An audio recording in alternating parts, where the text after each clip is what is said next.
In this video, we will look closer at Uptime Analyze, which is one of the individual components of the Uptime platform, mainly responsible for batch data analytics.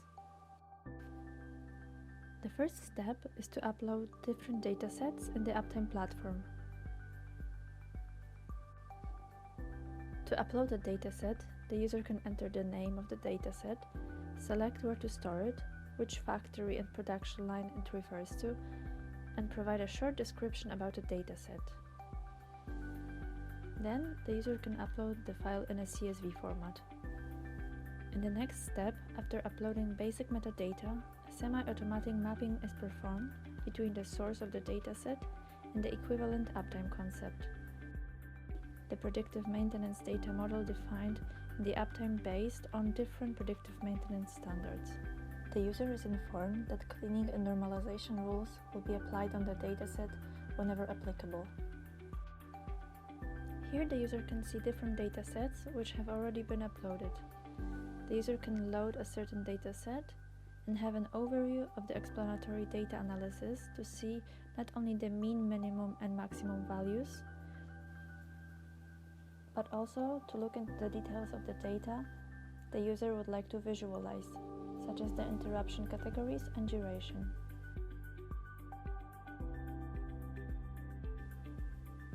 These preparatory steps will help the user in better understanding the data.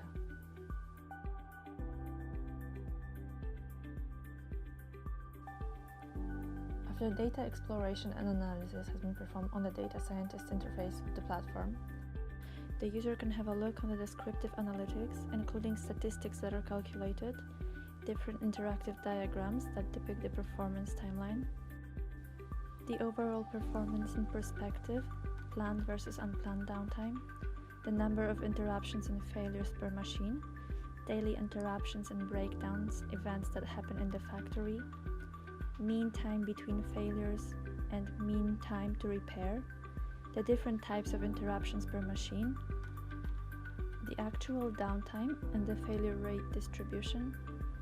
Here we can see that the actual downtime is generally lower than the planned maintenance time, which is very good for the factory. Then the user can go to the Predictive Analytics part, which have been performed to predict whether there will be a breakdown tomorrow based on today's production features. In how many days can we expect the next interruption? Which is the expected interruption duration for the following days?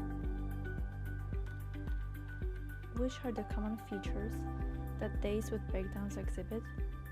Which are the causes of the interruption that are somehow related?